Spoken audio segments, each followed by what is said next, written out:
A very good afternoon to all. I am Vishesh Arora, Green Ambassador at Prem Jain Memorial Trust. I am a final year architecture student from Vastugala Academy, IP University. It was in the year 2017 when I first met Dr. Prem Jain sir at a Green Building Council conference in Jaipur. The moment I met him, I was sure that I would like to work under him someday. He really inspired me to walk the path of green and follow his legacy. Later, at one of the conferences, I got a chance to get selected as a Green Ambassador for Prem Jain Memorial Trust. With the same enthusiasm, I am delighted to invite you all to join this Green Talk session organized by Prem Jain Memorial Trust in association with Engineering and Architecture Universities during the third edition of Harit Prem Bharat Mahotsav, January 2021. These insightful sessions are organized to address the importance and need for sustainability in built environment. They have been specially curated for Harit Prem Bharat Mahotsav 2021 to spread awareness amongst future generation about a greener way of life. Green Talks are a series of dialogues led by green champions and stalwarts who walk the green in their daily lives. These sessions will surely engage, guide, and mentor architecture and engineering students and young professionals to follow the path of green. I would like to welcome Payal ma'am and Anurag Bajpai sir for today's session.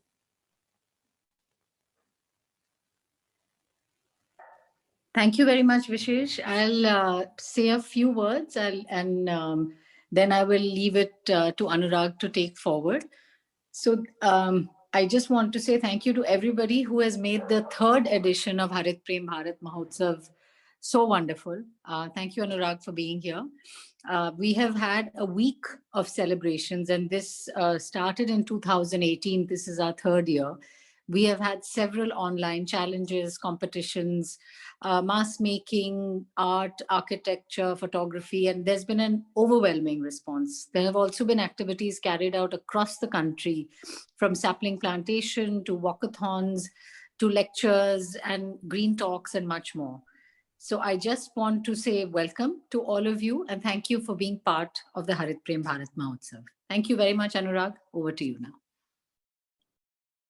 Thank you so much, Payalji. I think it's a great honor to be here, and I must congratulate you and the legacy that Jan sir has left behind. And this is something which we feel that this is an inspiration for all of us to take this forward as well. And this is certainly the great week where we have been seeing a lot of activities, as you have mentioned. This is something, a learning that we all are having as of now, and I'm sure like this will have a very, very positive green impact on all of us together.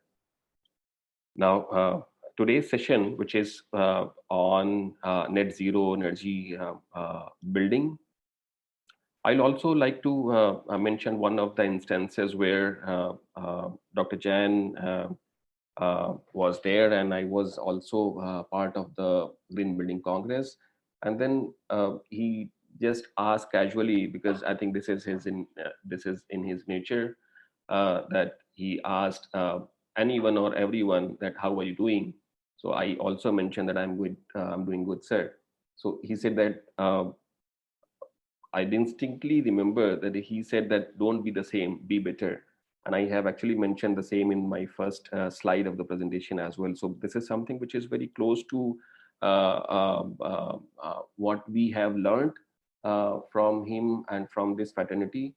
And we certainly want to make our audience aware and informed that this is something which is the future, and the understanding and learnings that Dr. Jain has given all of us should be spread, and that is what my role here in this presentation as well.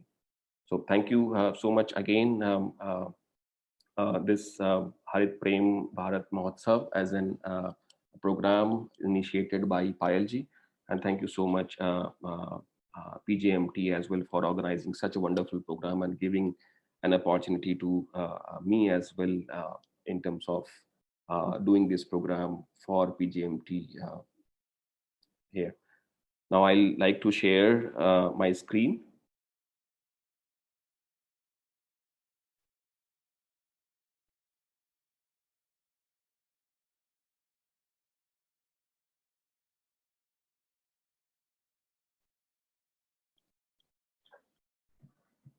So my screen is visible, and am I audible? Yes, yes. Great, thank you so much. Now, the today's topic that we have is net zero building or nearly zero building. Now, the topic itself is very much like new to some audience, but sometimes they are all pretty much like familiar because in current scenarios where we keep talking about the climate change, energy efficiency, green buildings, and etc., this topic is also not very new, and people are in general familiarizing themselves from this sort of, let's say, the acronyms as well. So net zero and ZEB, nearly zero, all these terms and acronyms people are well aware of. That is what I expect at this point of time.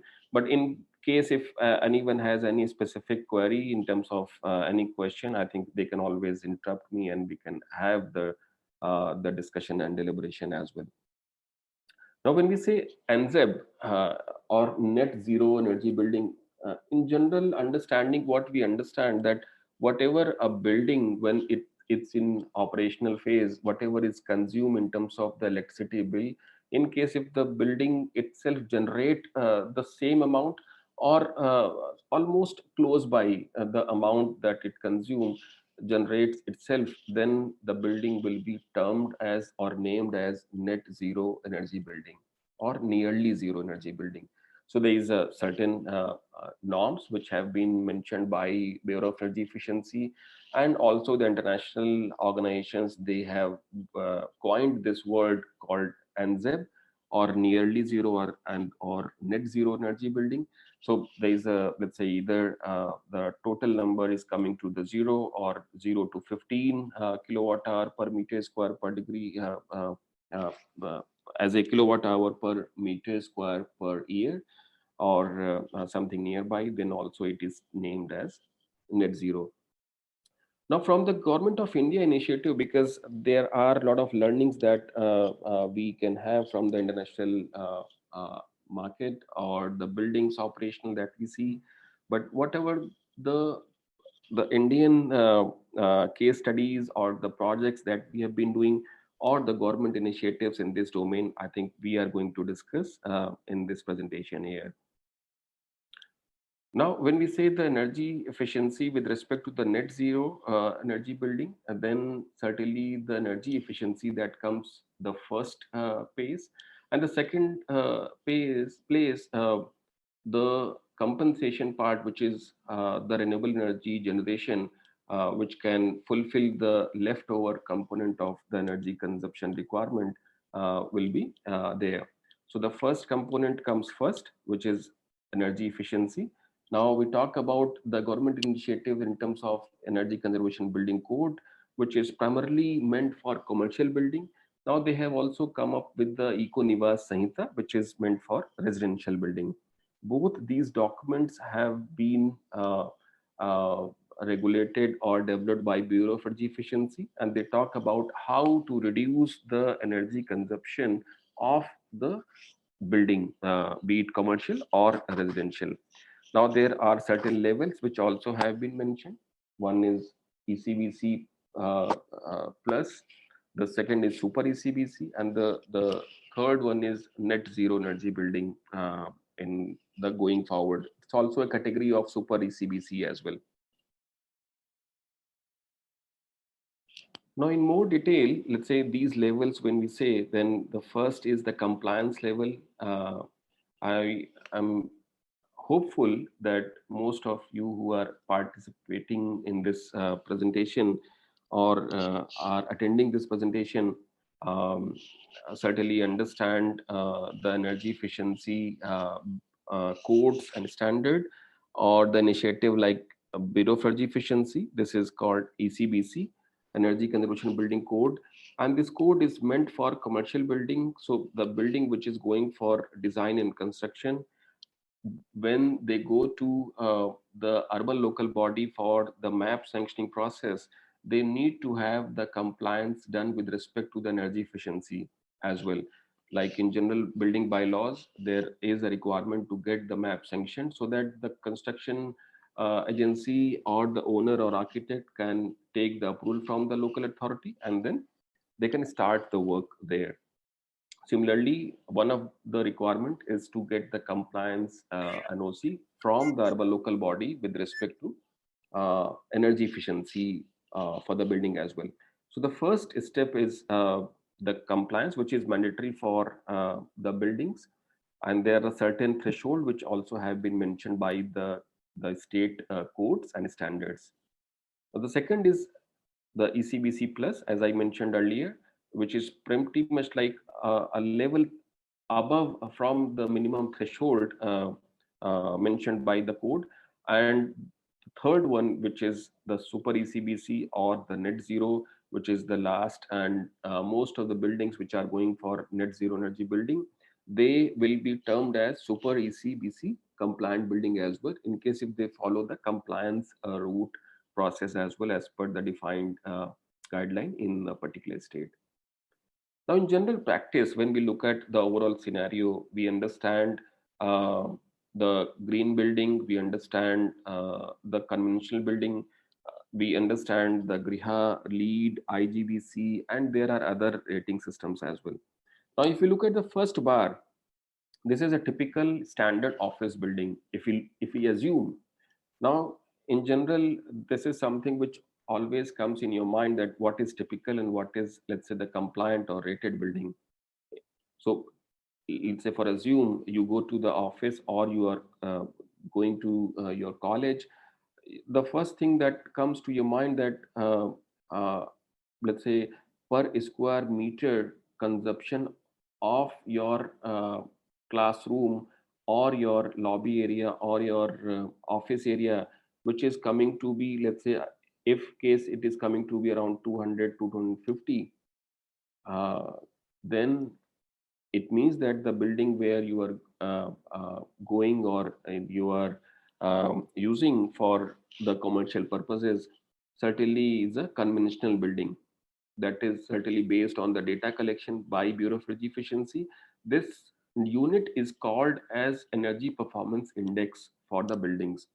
It has a unit like kilowatt hour per meter square annual per year. So it means that the building which can be made more efficient through the use of ECBC compliant. Now, if we go to the second bar, which talks about the ECBC compliant, it means you can show how the consumption of per square meter got reduced by certain percentage.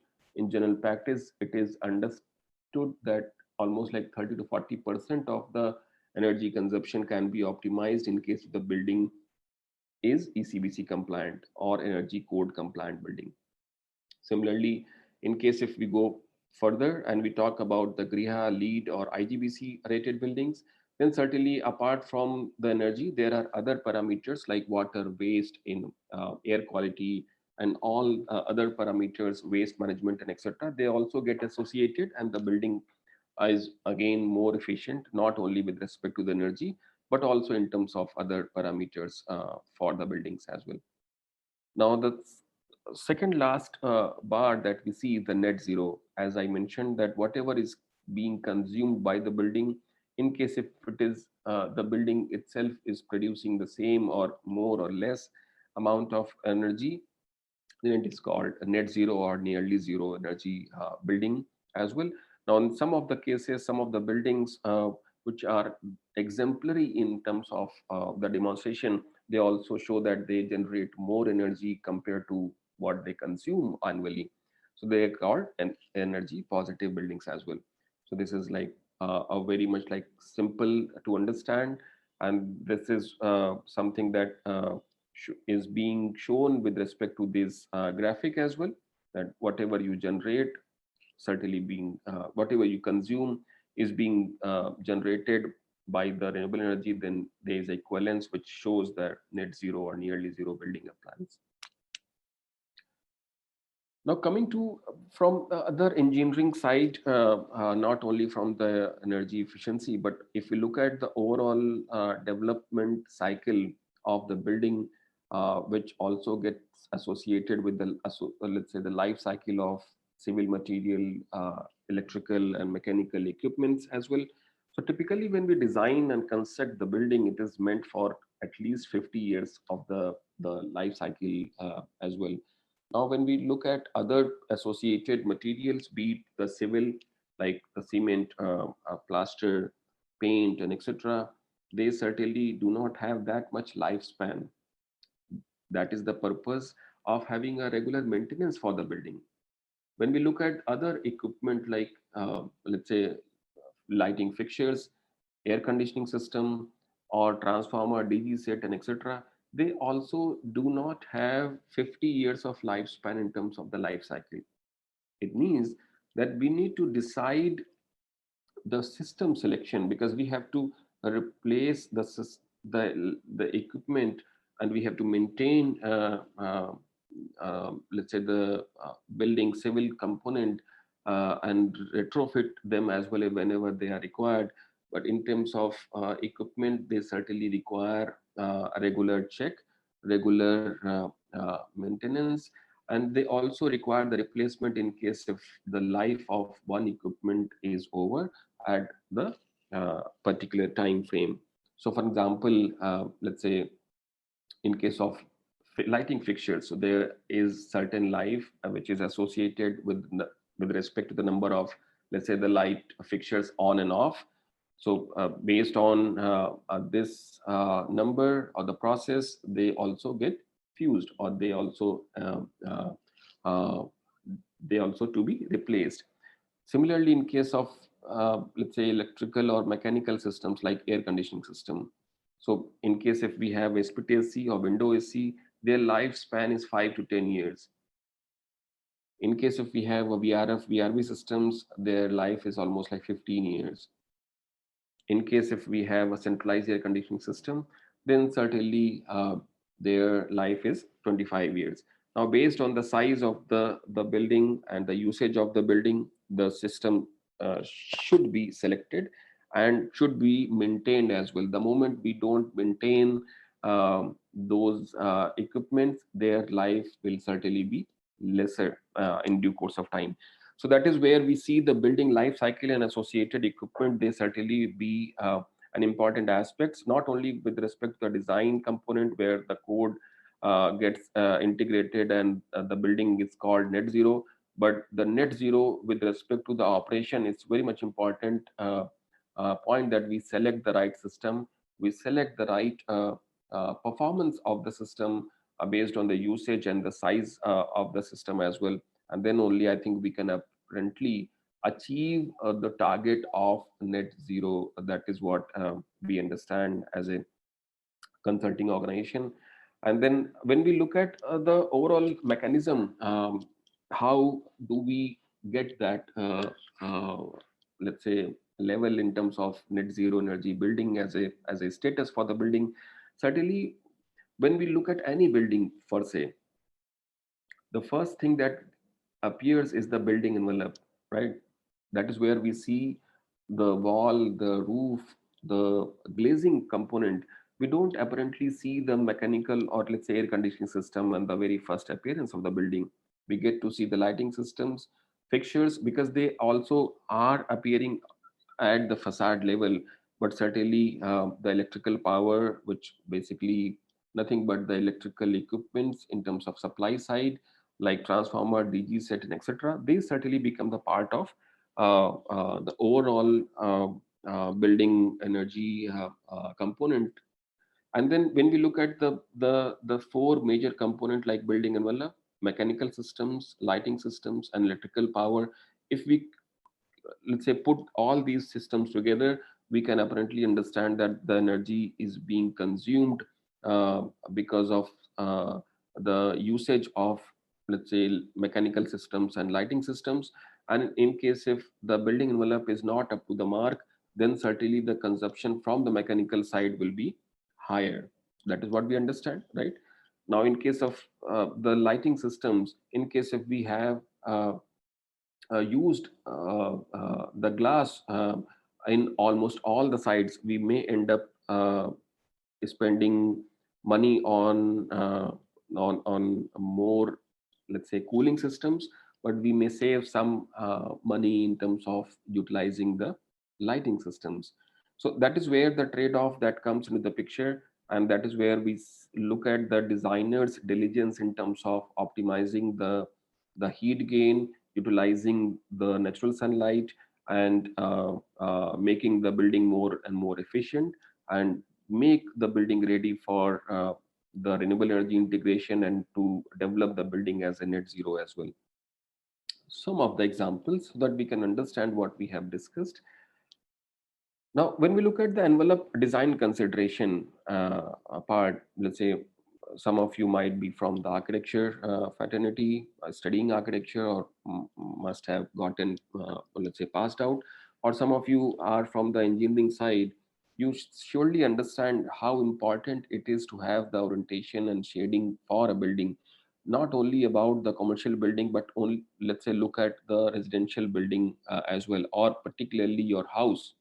If you have your house which is facing west, I'm sure like there is a lot of heat in gain that you can feel with respect to on the electricity bill, but also you can apparently see that you are running a lot of AC, air conditioning system, or cooling devices like fans or air coolers and etc., when there is a lot of discomfort in terms of heat in gain from the west facade, or not a very optimum glass facade that you need to have, or shading devices. In case if they are not there, then you are letting a lot of heat in inside of the space as well.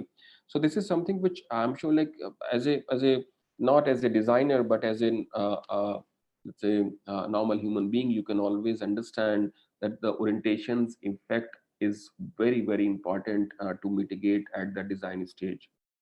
And anyone on everyone can do the justice in case if they are uh, let's say taking care of this as an important aspect on the very first go.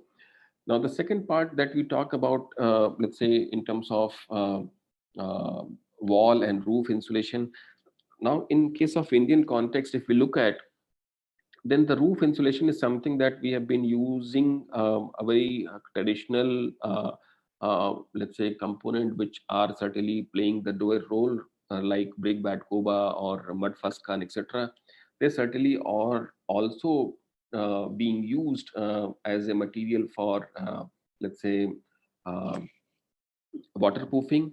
But sometimes if you look at the thickness which is being increased by using of such material, certainly there is such some insulation which also be happening there. Now with the current scenario, when we have a lot of let's say the material available, be it the glass wool, or the rock wool, or other puff insulations and etc., they are available, there is a skill set available. Certainly the roof insulation is something which we really need to have, because of the incident radiation which is very high in our latitude. Now the coming to the wall insulation. Now, this is something which we really feel as an important aspect. But when we look at the construction practices, almost like maybe residential, we really don't see, maybe I think 99.9% of the cases, we really don't see people or the designer using the insulation on the wall.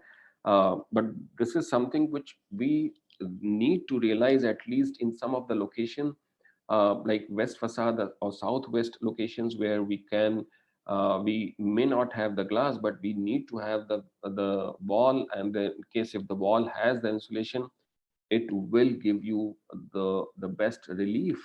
I'm sure like you will be spending more time in the office, the productivity will be more. Or even if you are at home, I'm sure like you will be spending more time comfortably without running the ACs on. So this is something which is very important aspect which we have been ignoring. I think this is something which is because of the lack of the, let's say, insulation material, or I think the traditional red brick culture in terms of the design and construction, it has not let the insulation as a part of these construction, let's say, I would say practice. But if we start doing the research, and if we could see the benefit out of it, I'm sure like this is like amazing experience in terms of the performance that we could achieve out of this integration. These are, let's say, the few projects that we can see. They have also used uh, the XPS as a insulation material inside of the wall, because sometimes there are certain limitations in terms of the weather, which deteriorates the insulation or any other material from outside. So this building, which has used the insulation from inside, and you can see the data with the respect to the data available, they certainly are reaping the benefit out of this integration.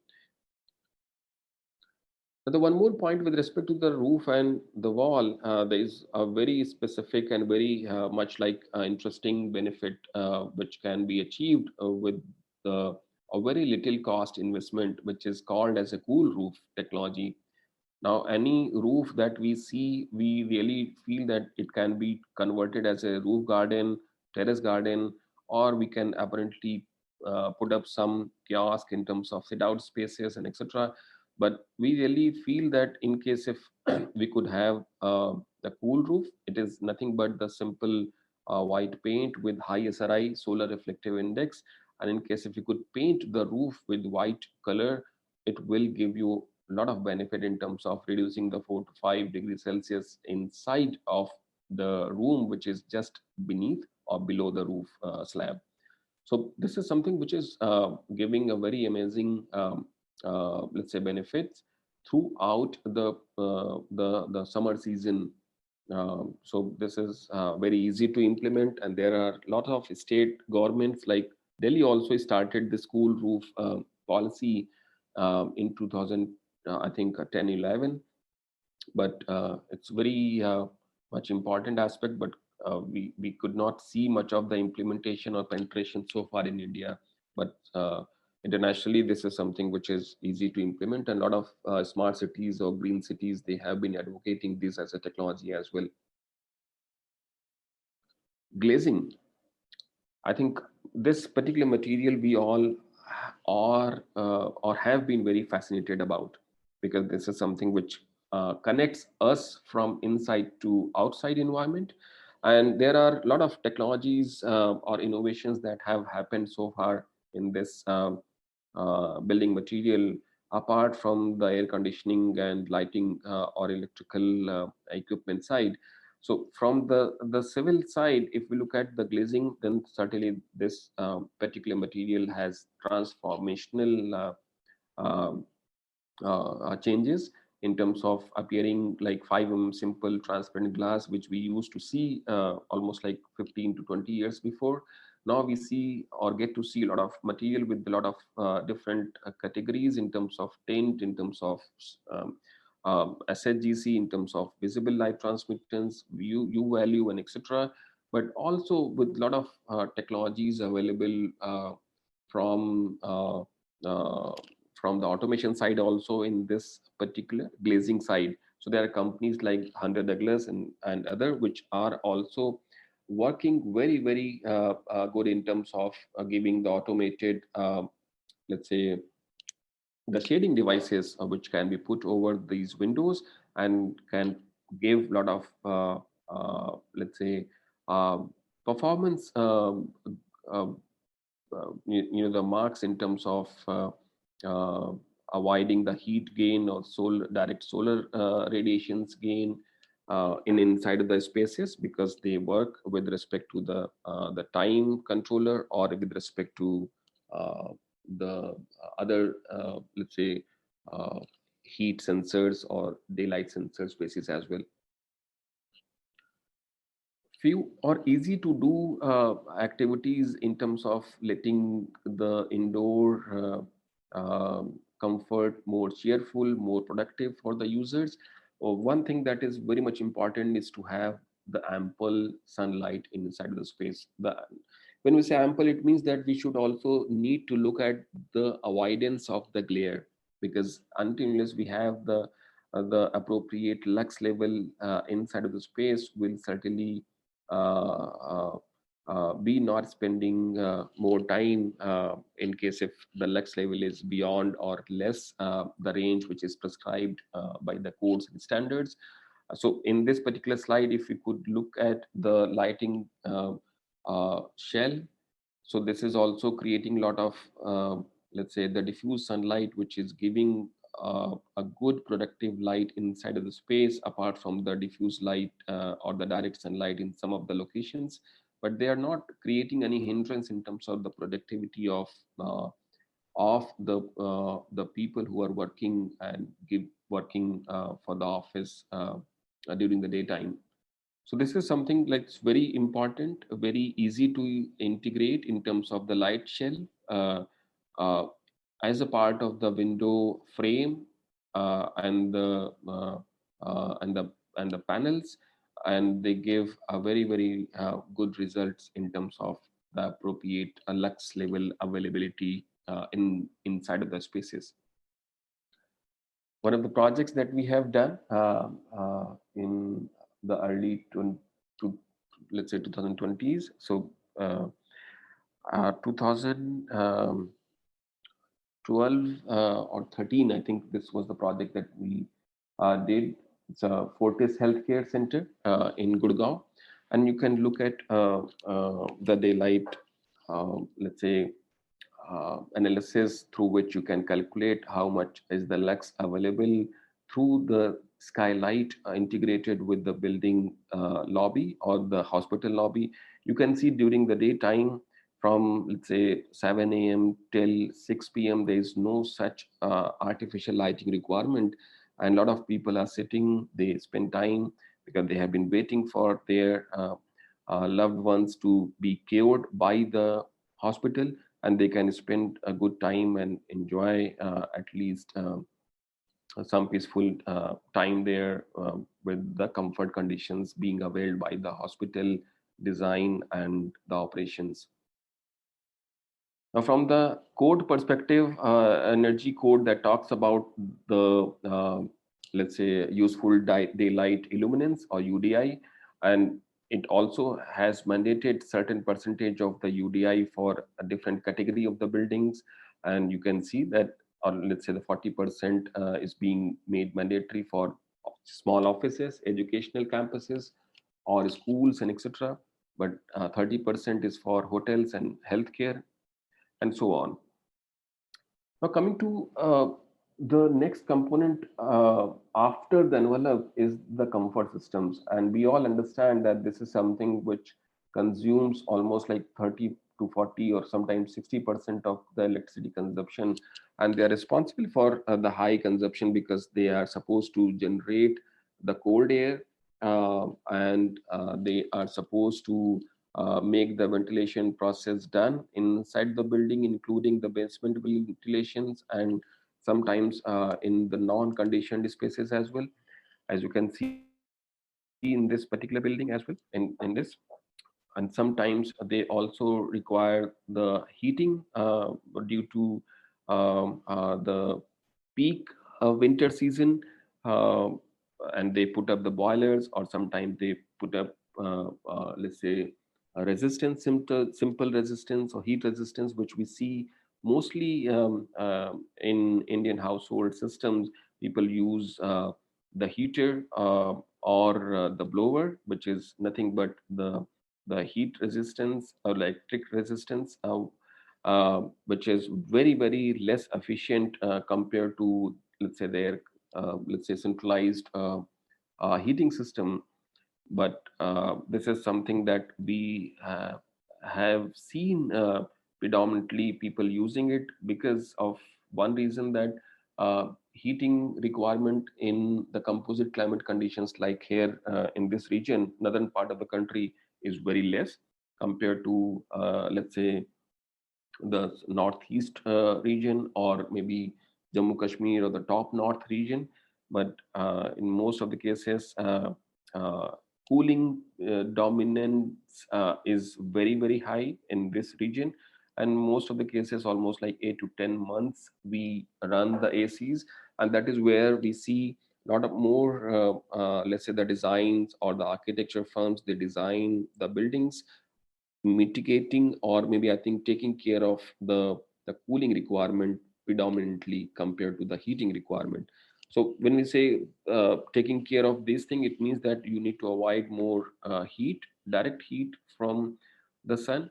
And during the summer, in case if you could do that, then certainly the cooling requirement from the systems will be optimized.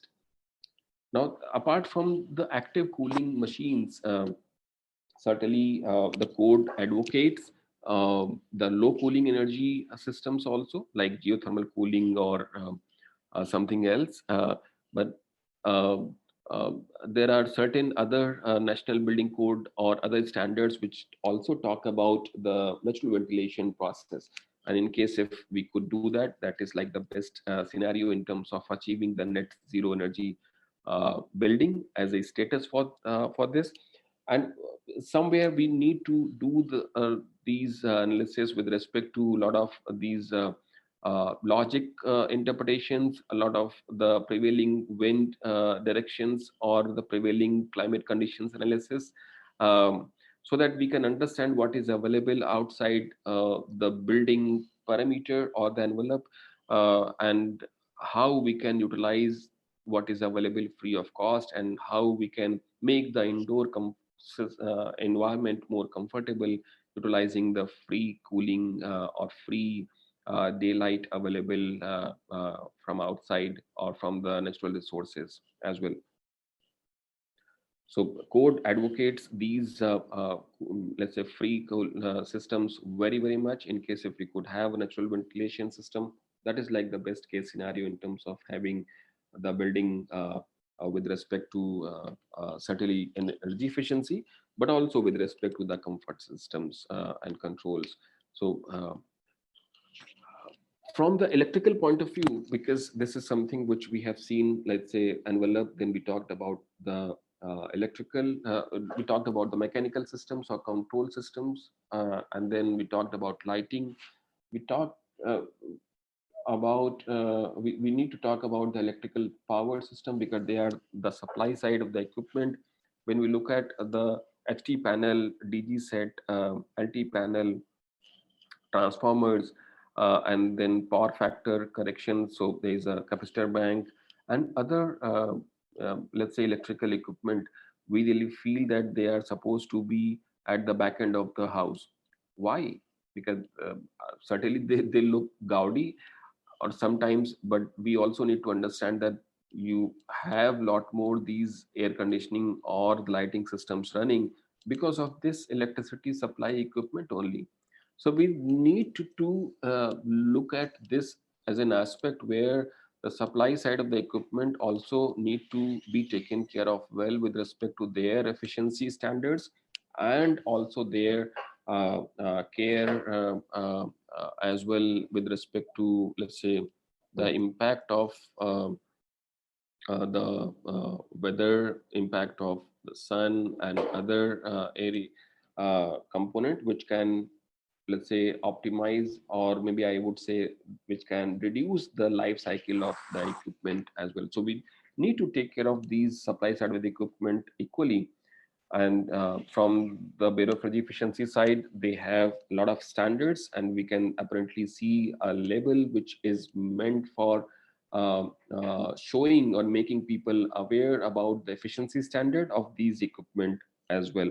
So if we look at the TV, we look at all other appliances, refrigerator, they certainly have a lot of these labels available, which are really, really helpful in terms of people deciding the efficiency purchase as well.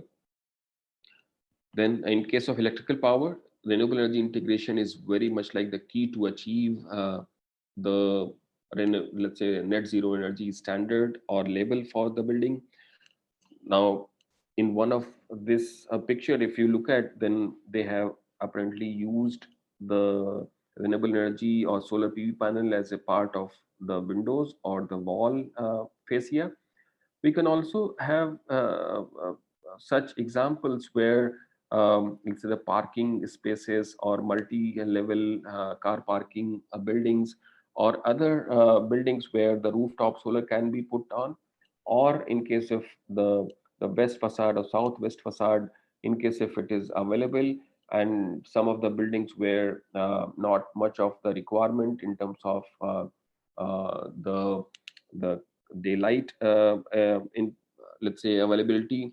Certainly these integrated photovoltaic panels, they'll be a great help in terms of making the building net zero. So it's very much important, but not only, let's say, solar PV as a requirement, but also wind velocity can be utilized by the wind machines or windmills, and then other renewable energy component, they also are equally important to look at with respect to the building design, the location of the building, and also the climate which is available outside of the building as well. Now, this is something out of all we have discussed. If we look at the graph and the let's say the projections, this is the conventional building API 192. Then we have done some passive design features integration. Then it has come down to 119, and then we also have integrated the efficiency of the equipment and by integrating the active systems like, let's say, air conditioning system or the appliances, electrical appliances. We worked on the efficiency of those, and then we can reduce the electricity consumption of the overall building from 119 to 245, and then we can integrate the renewable energy so that we can make it to zero or nearby zero API. That is, let's say, the process that we see, and that is the process which we see not only in India but worldwide. And this is the way forward as well, because we have seen how international, let's say, regulations, they have also been advocating the net zero movement across the globe. We can see how the legislations have been establishing this as a requirement in terms of let's say the European Union or UK and other let's say countries where they have used all, let's say, net zero, or the public building or the government buildings or the residential buildings, they have certain level of requirement with respect to integrating the building design with the net zero energy standards. We also, in India, we have also seen how Bureau of Energy Efficiency is working in terms of creating a level like Super ECBC, which is nothing but the net zero level. And Super ECBC building, they are supposed to be almost let's say 60 to 80% efficient compared to the conventional building. And over and above, in case if we could put the solar on the rooftop or in the surrounding, or if we could integrate the solar with the building facade, then the net zero level can be achieved. And these are certainly other countries, how they have started and when they have started. So this is something as an example, it's available with respect to worldwide locations.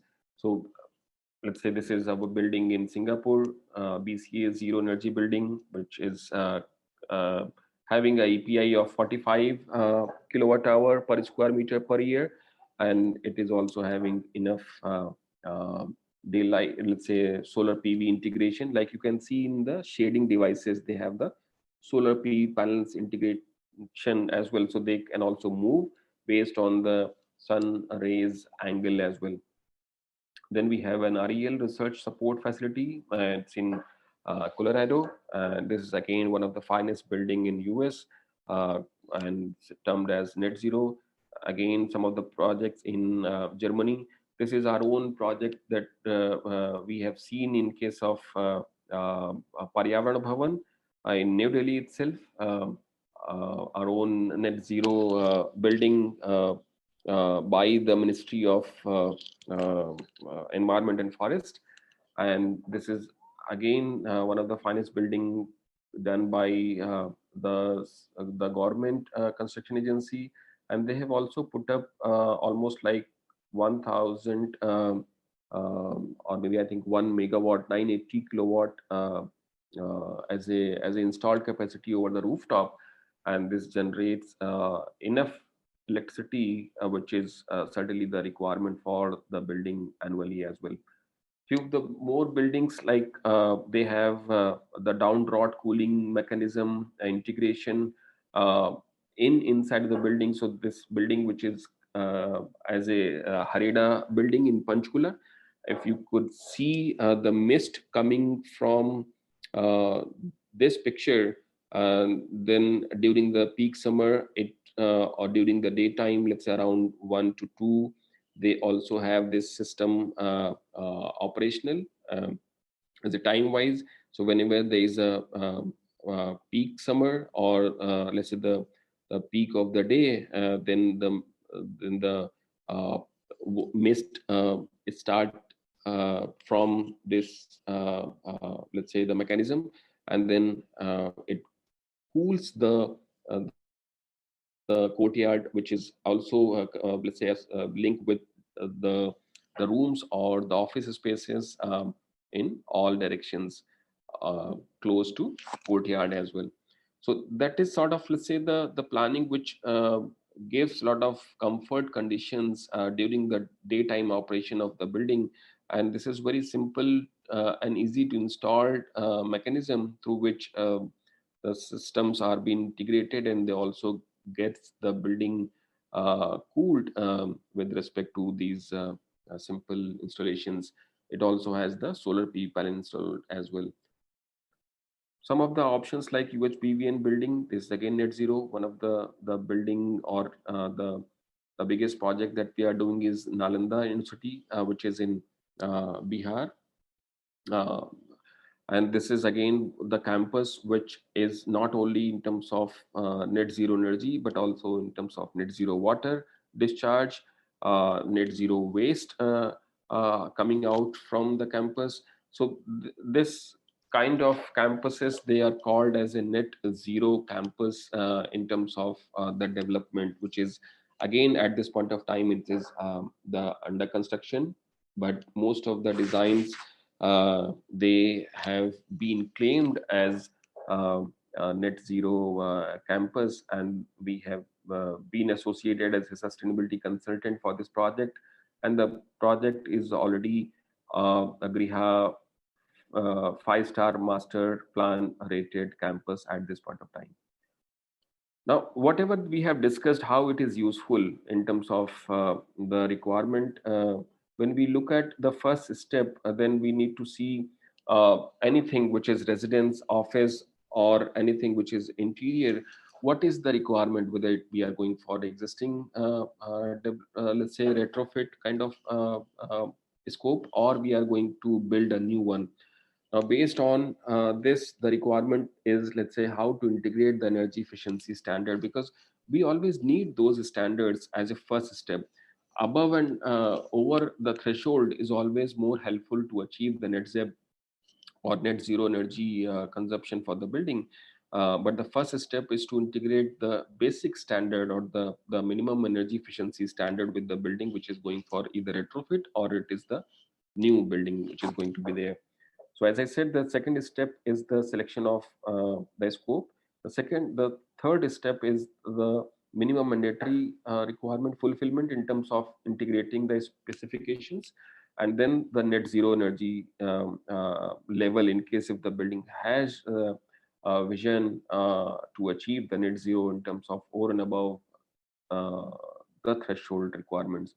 Then certainly the most requirement, we can always design the building, but until it is constructed or installed on ground, this is where we see the tender stage, the bill of quantities preparations, the design, hiring the contractor and the consultants, and monitoring of those construction installations or the commissioning of the equipment. It's very much important part of the building construction before the handover stage. And then I think the last but not the least is also when the building gets handover and during the operation, the building has to be monitored. So when the building claims that they are net zero, the data has to be monitored, collected, analyzed, and then I think then the true sense in case if on annual basis building consumption versus generation is same, then it should be termed as net zero as well.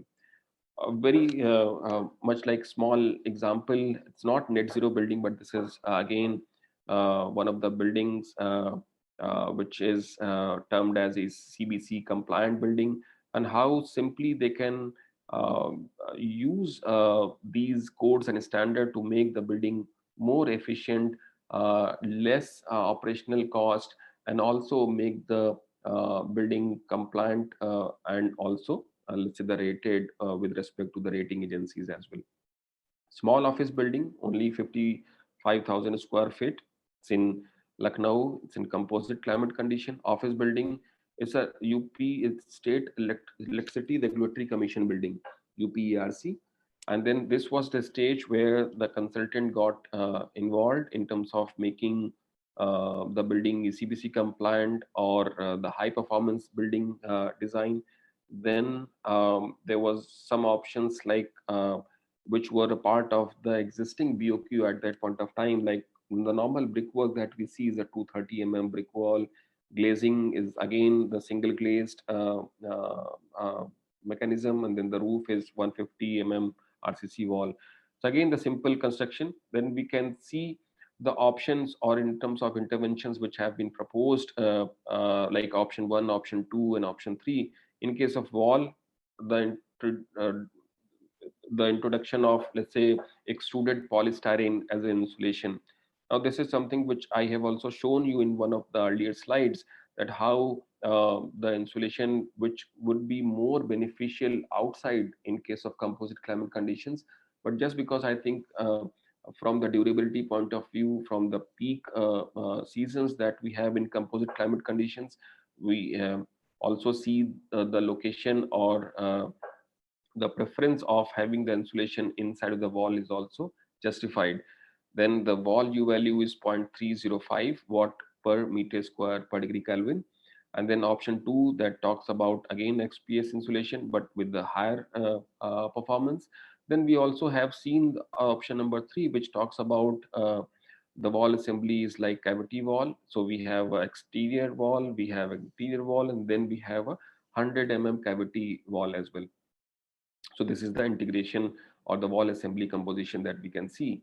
Now, in case of roof interventions, again, it was 150 normal slab. Now, instead of 150, it was proposed to have 125 and then puff insulation, polyurethane foam insulation, 50 thick, and it can give almost like let's say 0.36 watt per meter square per degree Kelvin as a roof a U value insulation assembly with the insulation.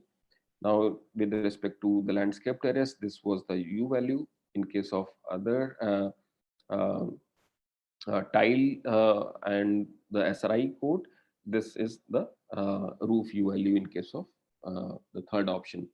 Now, if we look at all the options together, let's say wall, we have discussed roof, we have discussed glass, we have seen that earlier it was ET150. Now we talk about SKN 744, which is a double glazed window. And then we have seen, let's say, the Planetherm, then Envision, which is again the double glazed windows, but with the different specifications. In case of HVAC or comfort systems, earlier it was only, let's say, split ACs. Now we talk about the VRV system as option 1, option 2, radiant cooling, option 3, chilled beam, chilled water system, not the chilled beam. In case of lighting, all of them have the same lighting, which is LED lights with the occupancy and daylight control systems. Renewable energy, option 1 has 70 kilowatt and then option 2 and option 3 have also same. If we summarize it, earlier it was almost like let's say 100 plus. Now it is coming to 67 kilowatt hour per meter square per year, which is almost like 51% saving compared to the earlier situation. Now with the use of these intervention, we have achieved almost a 50% saving. And this is something which needs to be calculated with respect to the cost as also. So if you look at the overall cost incurred, I'll go to the direct side because we are coming um, to let's say the 4 o'clock. So option 1 that talks about let's say the energy savings of this tune 51%. Money on the electricity bill saved each year is 27 or 28 lakh rupees. Extra cost incurred because of these interventions is 1 crore 28 lakh, and then the payback time is 4.6 crore. Option 2 and option 3, they have the payback period more than 8 and 9 years. Now at this time, let's say option 1 could also have maybe I think less payback time had it the case that the design could be integrated with the ACBC at the very much like initial stages rather than at the later stages. So it could be achieved or it could be possible that payback time would have been better in terms of 3 years or less in case if we could do it at the early stage. So this was like very simple and easy to understand in terms of how the simple threshold mechanisms which are in the form of codes and standards they are available. The building design could integrate these minimum energy efficiency thresholds, then I'm sure like we can apparently see a lot of savings out of it. And in case if we could have more and more renewable energy integration, then net zero or nearly zero can be achieved with all the options possible. This is from my side. I'll take the break at this point of time and I'll hand it over to Mr. Vishes. Thank you so much, guys, all of you. Thank you so much, sir. Thank you so much for enlightening us on this topic. Now let's take a few questions. Like we have one from Amit Kumar Mittal. Why don't we include manufacturing of materials used for construction in life cycle to make it more realistic? Anurag sir, can you please help us out with this? I'm sorry, Vishes, can you please just mention it again? Yes, sir. Why don't we include manufacturing of materials used for construction in life cycle to make it more realistic?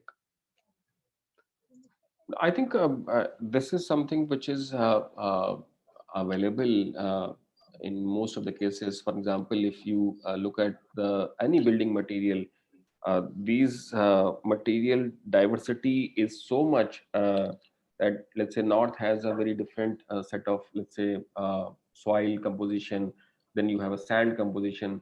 So anything which is getting manufactured from these raw materials, it's very much tough to mention the finished products life cycle based on so much diversity. So until we have certain let's say industrial output coming out from the industry or manufacturing units. For example, your cardboard, your all MDF, let's say wood materials, etc., or FSC certified wood, they can give a very standard life cycle information, and then this can be utilized while integrating or designing the building as well. But based on the locally available material, I think there's always certain limitations. But as per the understanding of the local material availability, this can be envisaged and people use it as well. Not the standard information, but maybe I think available information. Thank you, sir. Also, sir, can you please give us some example, maybe a practical example on the payback period for a net zero building constructed, particularly assembled at the time of planning, and is there any major gap found between the the reasons? Yes. What are So the I major think, reasons for the gap? sure. I think the major reason that we have seen is, I think there are two in my understanding. First is certainly the knowledge. Sometimes the awareness is not sufficient enough in terms of deciding it whether to go or not, because until you have experience or you have seen it, you may not be able to justify your interventions. That is pretty much like normal situation as well.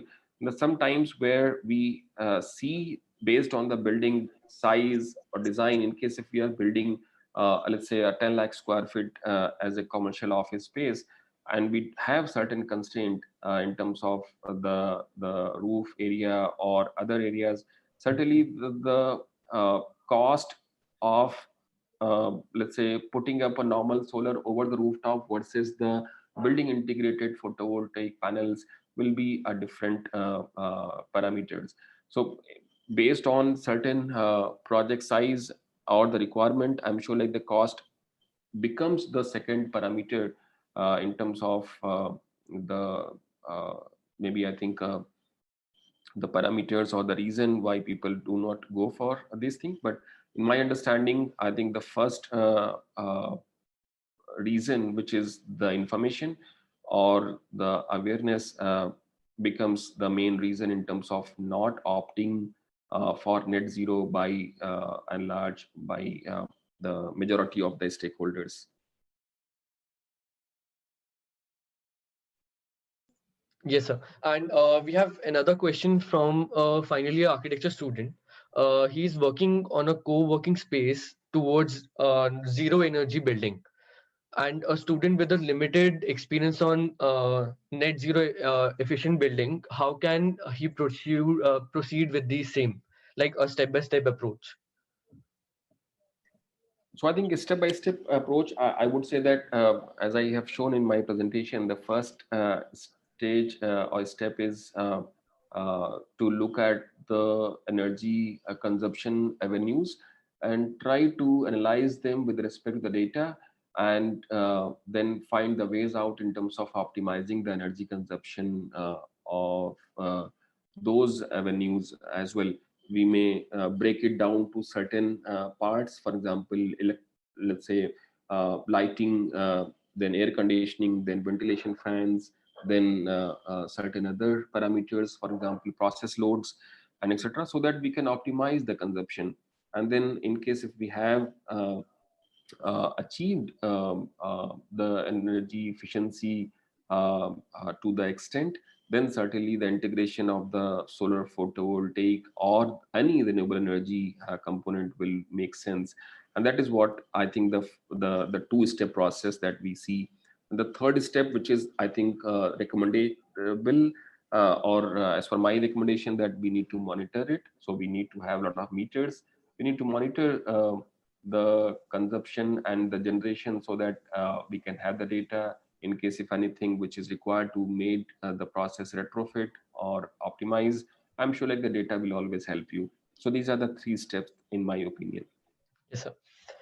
And sir, we have another question from Akash Mishra. It is like he's saying, what is stopping us from creating sustainable buildings in India? Is it the lack of awareness in people or any financial or government clearances?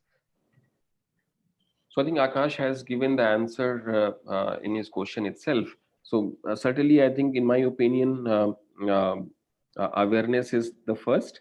Then financial comes to the second step.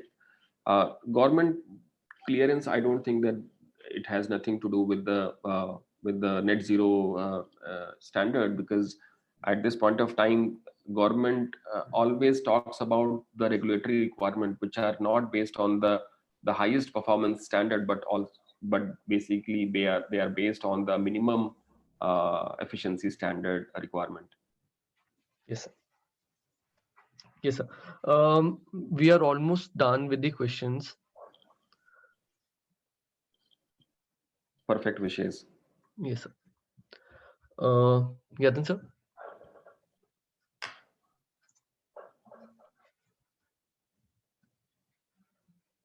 Yatin, sir. Yeah, Vishesh. Yes, sir. Yes, sir. So we are almost done with the questions. Yeah, just please give the closing remarks and end it. Yes.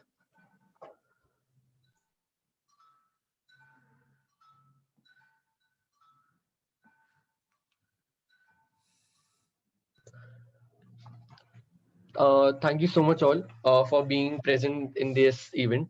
We are really thankful to Anurag sir for being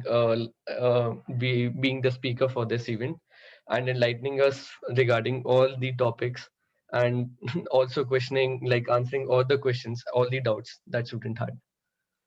Yeah, thank you, Anurag ji. Be here. Thank you so much, Vishesh. Yatin ji, Payal ji, and Vishesh, and all the audience. Thank you so much, everyone. I also Thank you. I also received few questions on my WhatsApp, and I'll speak to it separately, sir. Sure, definitely. We'll be Yeah. really happy to respond them back as well. Yeah. Thank you. Thank you so much. Thank you so much. Thank you so much. Thank you so much.